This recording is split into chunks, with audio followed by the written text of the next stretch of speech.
Good morning students. कल हमने जो क्लास किया था उसके बाद मैंने कुछ क्वेश्चन भी भेजे थे, ठीक है।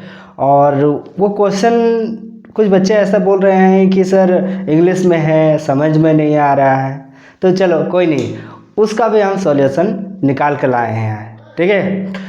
आज क्या किए हैं, उस क्वेश्चन को सॉल्व करेंगे और इंग्लिश तो है ही, उसके साथ में हिंदी भी किए हैं, ठीक है। चलो देखते हैं पहला क्वेश्चन क्या है। पहला क्वेश्चन है which of the following is the brain of computer system. Computer system का ब्रेन क्या है। तो हिंदी में भी आप देख सकते हैं कि हिंदी में क्या लिखा हुआ है, कंप्यूटर सिस्टम का मस्तिष्क कौन सा है। तो क्या है, अगर इंग्लिश समझ में आ रहा है तो इंग्लिश में करो, हिंदी समझ में आ रहा है हिंदी तो समझ में आएगा ही, है ना। तो इससे आप कम कर सकते हो, ठीक है। क्या है, सीपीयू है ना, सीपीयू। और सीपीयू का फुल फॉर्म क्या है, सेंट्रल प्रोसेसिंग यूनिट है, ठीक है। चलो देखते हैं दूसरा क्वेश्चन। नेक्स्ट क्वेश्चन ये बता रहा है कि what does CPU stands for, यानी सीपीयू का फुल फॉर्म क्या है। सीपीयू का फुल फॉर्म होता है सेंट्रल प्रोसेसिंग यूनिट। ये हिंदी में भी लिखा हुआ है, सीपीयू का पूरा नाम क्या है ये पढ़ सकते हो और इसको सही से टिक कर सकते हो। क्या है, सेंट्रल प्रोसेसिंग यूनिट। क्या है, ये वाला है सेंट्रल प्रोसेसिंग यूनिट, है ना। चलो अब देखते हैं तीसरा क्वेश्चन। तीसरा क्वेश्चन क्या बोल रहा है, देखो हिंदी और इंग्लिश दोनों में लिखा हुआ है। Which of the following is a key component of UPS? UPS में क्या होता है ना, उसका मुख्य घटक क्या है, क्या रहता है उसमें। हार्ड ड्राइव, प्रोसेसर, मॉनिटर, क्या चीज़ रहता है, हिंदी में भी लिखा हुआ है। तो कल हम क्या बताए थे कि यूपीएस में बैटरी रहता है। क्या रहता है, बैटरी। समझ में आ गया। चलो देखते हैं next question. Question number 4। Question number ये बता रहा है what does UPS stands for, यानी यूपीएस का फुल फॉर्म क्या है, पूरा नाम उसका क्या है। तो ये क्या है, अनइंटरप्टेबल पावर सप्लाई। कल हम बताए थे आपको, है ना। फिर यही चीज़ है हिंदी में भी वही है। आप अगर इंग्लिश समझ में नहीं आ रहा तो हिंदी में भी आप समझ करके उसको टिक कर सकते हैं, है ना। अब चलो देखते हैं क्वेश्चन नंबर 5। क्वेश्चन नंबर 5 क्या बता रहा है, देखो what is the primary function of A UPS. UPS का प्राइमरी फंक्शन क्या है, समझ में नहीं आ रहा है। चलो कोई बात नहीं, हिंदी में भी लिखा हुआ है वही चीज़, आप यहाँ से देख करके समझ में आ जाना चाहिए कि हिंदी में क्या है, यूपीएस का मुख्य कार्य क्या है ना। To provide internet access, to give temporary power during outage. फिर क्या बोल रहा है, to enhance processing speed, to store data permanently. ये समझ में नहीं आया, कोई बात नहीं, हिंदी में भी वही चीज़ लिखा हुआ है। आप यहाँ से देख करके समझ में आ सकता है कि ये लिखा हुआ क्या है ना। तो यूपीएस का मुख्य कार्य क्या है, इंटरनेट एक्सेस प्रदान करना, बिजली कटौती के दौरान स्थायी बिजली देना, प्रोसेसिंग स्पीड बढ़ाना, डेटा को स्थायी रूप से स्टोर करना। ये काम तो नहीं होगा, ये भी काम नहीं है। क्या है, ये भी नहीं है। क्या है, बिजली कटौती के दौरान अगर बिजली कट जाती है, ठीक है, तो वो बिजली देते रहेगा, है ना। तो ये यूपीएस का काम है, ये वाला सही है। समझ में आया। इस तरह से अगर आपको इंग्लिश समझ में नहीं आया तो हिंदी भी समझ करके आप इसको कर सकते हैं। समझ में आया। चलिए देखते हैं next question. Question number 6। Question number 6 क्या बता रहा है, देखो what type of device can be connected to a UPS. Question अगर इंग्लिश समझ में नहीं आया तो हिंदी देख लो, यूपीएस से किन डिवाइस को जोड़ा जा सकता है ना। क्या, कंप्यूटर और server, television, projector, all of the above. इसमें क्या होगा, कंप्यूटर और सर्वर को भी हम लोग यूपीएस से जोड़ सकते हैं, टेलीविजन को भी जोड़ सकते हैं, प्रोजेक्टर को भी जोड़ सकते हैं। तो इनमें से क्या हो जाएगा।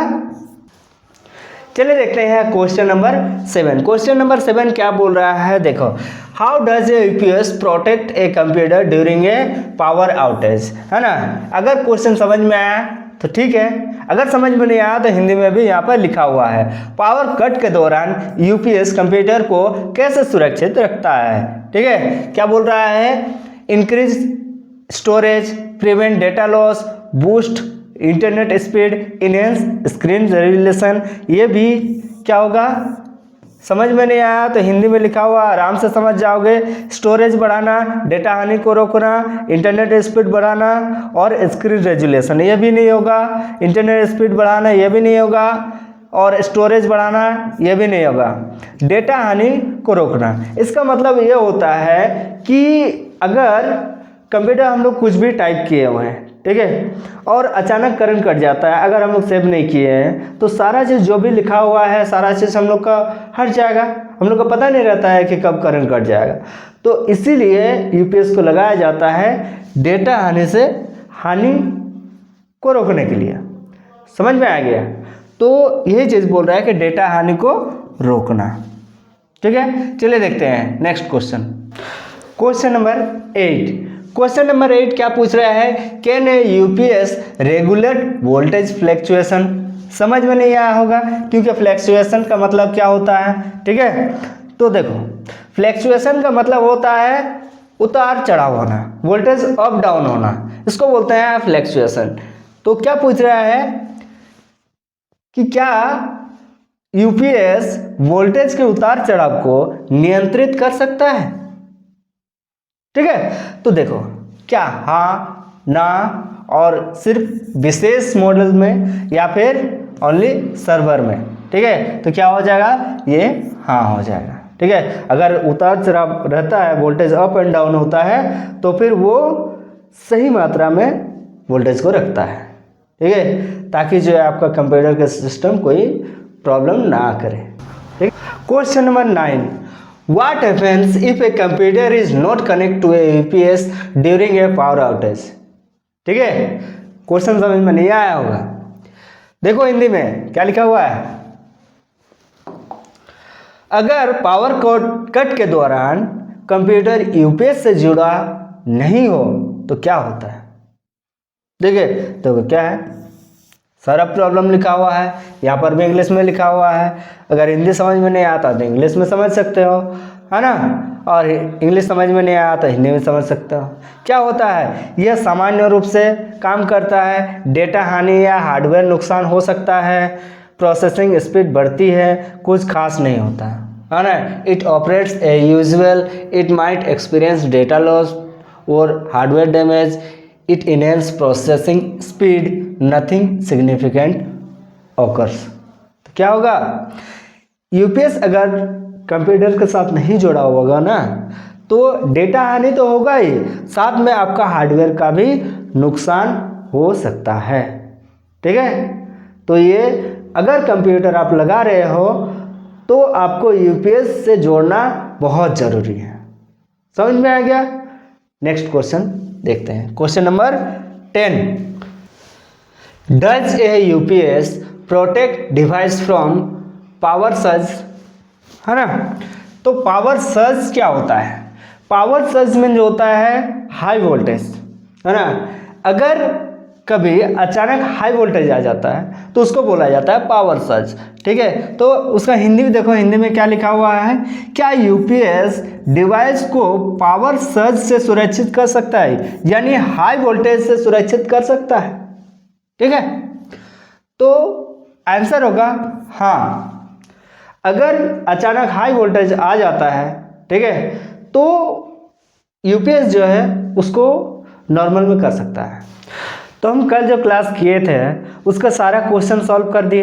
ठीक है, और चलिए आज की क्लास शुरू करते हैं। आज हम लोग जानते हैं माउस के बारे में, माउस को कैसे पकड़ा जाता है, उसका क्या क्या फंक्शन होता है उसको जानते हैं। ठीक है, तो ये क्या है, माउस है, ये है माउस। ठीक है, माउस का 3 बटन्स होते हैं, है ना, ये देखो, और ये 3 बटन्स होते हैं। ठीक है, अगर हम देखेंगे ओरिजिनल माउस को तो ये इस तरह दिखता है माउस, इस तरह दिखता है माउस। ठीक है, तो ये है माउस, पकड़ा जाता है, हमको इस तरह से पकड़ा जाता है। ठीक है, और ये जो है ये हमारे लेफ्ट साइड में है, इसीलिए हम लोग बोलते हैं इसको लेफ्ट क्लिक भी बोला जाता है, इसको लेफ्ट क्लिक। ये हम लोग का राइट साइड में है, इसलिए इसको राइट क्लिक बोला जाता है।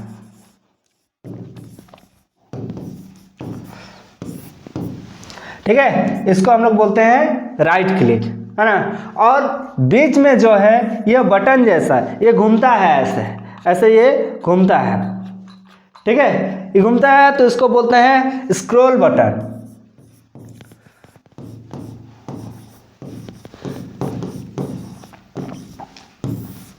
समझ में है? लेफ्ट साइड में है तो लेफ्ट क्लिक, राइट साइड में है तो राइट क्लिक। ठीक है, और बीच में जो घूमता है व्हील है, स्क्रॉल व्हील भी बोलते हैं इसको, या फिर स्क्रॉल बटन भी होता है। ठीक है, तो हम लोग अगर कभी भी क्लिक करते हैं ना तो हमेशा लेफ्ट क्लिक का काम होता है, हमेशा लेफ्ट क्लिक का काम होता है। ठीक है, किसी ऑप्शन को क्लिक करना है, जैसे हम लोग टच स्क्रीन फोन में हम लोग करते हैं ना, ऐप को एक बार क्लिक कर देते हैं तो वो ओपन हो जाता है, तो उसी प्रकार ठीक है इसको क्या किया जाता है, कहीं पर भी ऐप को अगर टच करना है तो उसमें जाकर क्लिक करना पड़ता है। ठीक है, अगर उसको ओपन करना होता है तो डबल क्लिक किया जाता है। ठीक है, डबल क्लिक, लेफ्ट क्लिक में ही होता है डबल क्लिक।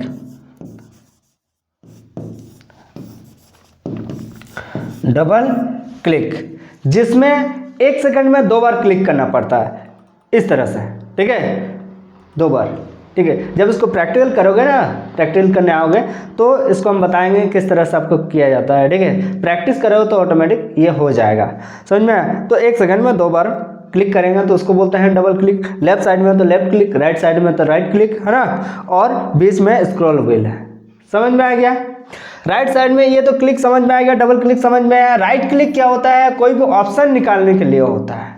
ठीक है, हम लोग देखेंगे, अगर अगला पार्ट में हम लोग करें कि डेस्कटॉप इन्फॉर्मेशन के बारे में जानेंगे, तो जब हम लोग को फोल्डर क्रिएट करना होता है तो उसमें डेस्कटॉप में राइट क्लिक किया जाता है। ठीक है, तो राइट क्लिक क्या होता है, ऑप्शन निकलता है, समझ में आ गया। ठीक है, इसका आप स्क्रीनशॉट ले लो। ठीक है, ये स्क्रीनशॉट रहेगा तो आप आराम से जान सकते हो कि ऑटोमेटिक समझ सकते हो। ठीक है, कि कौन सा लेफ्ट क्लिक है, कौन सा राइट क्लिक है, कौन सा स्क्रॉल बटन है ना, सारा चीज़ आप जान सकते हो। ये क्वेश्चन में भी आता है। ठीक है, और क्वेश्चन में पूछा जाएगा कि लेफ्ट क्लिक कौन सा है ना, सारा चीज़ पूछा जाएगा, तो इसलिए इसको सबसे पहले स्क्रीनशॉट ले लो। ठीक है, चलो नेक्स्ट देखते हैं क्या है। चलिए, फाइनली ये क्वेश्चन आ ही गया हम लोग का कि कंप्यूटर को स्टार्ट कैसे करें, how to start the computer, क्या होता है, किस तरह से हम लोग कंप्यूटर को स्टार्ट करेंगे, ये आपका स्टेप है। सबसे पहले हम लोग switch on the circuit board. Circuit board आपका लगा हुआ रहता है, सर्किट बोर्ड लगा हुआ रहता है ना। सर्किट बोर्ड में आपको सबसे पहले स्विच ऑन करना पड़ेगा, है ना। फिर press the UPS power button, UPS का पावर बटन को ऑन करेंगे, है ना। ये दिमाग में होना चाहिए, डेली आपको कंप्यूटर ऑन करना ऑफ करना रहता है ना। तो ये दिमाग में होना चाहिए कि सबसे पहले हम लोग क्या करेंगे, सर्किट बोर्ड में प्लग को लगाएंगे, फिर सर्किट बोर्ड स्विच को ऑन करेंगे, फिर उसके बाद क्या करेंगे, यूपीएस का पावर बटन को ऑन करेंगे, फिर press the monitor power button. Monitor में जो पावर बटन है मॉनिटर को ऑन करने के लिए, उसको प्रेस करेंगे। फिर क्या करेंगे, press the CPU power button. CPU जो पावर बटन है उसको प्रेस कर देंगे तो कंप्यूटर ऑन हो जाएगा।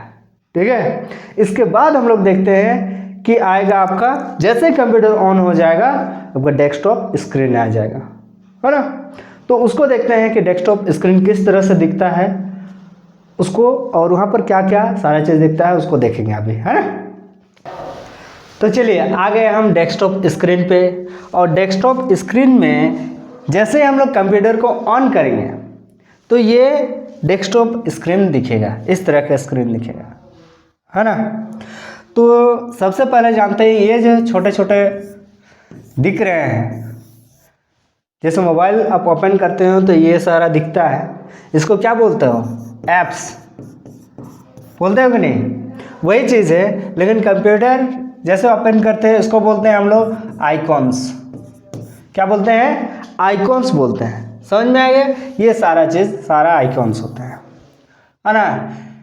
आइकॉन्स जो होते हैं वो ये जो दिख रहा है, जैसे ये देखो सब में कुछ कुछ में इस तरह किया हुआ है और ये किया हुआ है, तीर का निशान लगाया हुआ है और इस तरह से है।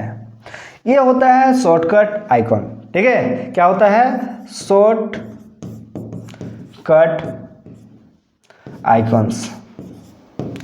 कोई भी एप्लीकेशन सॉफ्टवेयर है उसका शॉर्टकट जो है यहाँ पर बन गया है, ठीक है। तो ये सारा चीज़, सारा देखो ये भी शॉर्टकट है, ये सारा चीज़ शॉर्टकट आइकन है, ठीक है। समझ में आ गया।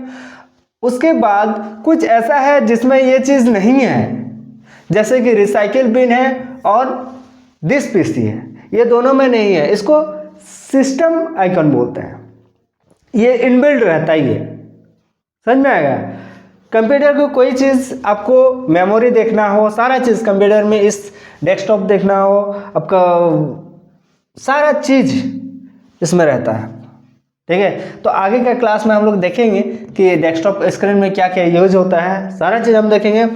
रिसाइकिल बिन, रिसाइकिल बिन में क्या होता है, कोई भी चीज़ आप डिलीट कर देते हो, ठीक है, तो वहाँ पे जाके रह जाता है रिसाइकिल बिन में। अब वहाँ से आप ऑटोमेटिक दोबारा रीसेट कर सकते हो, है ना, रिस्टोर कर सकते हो उसको।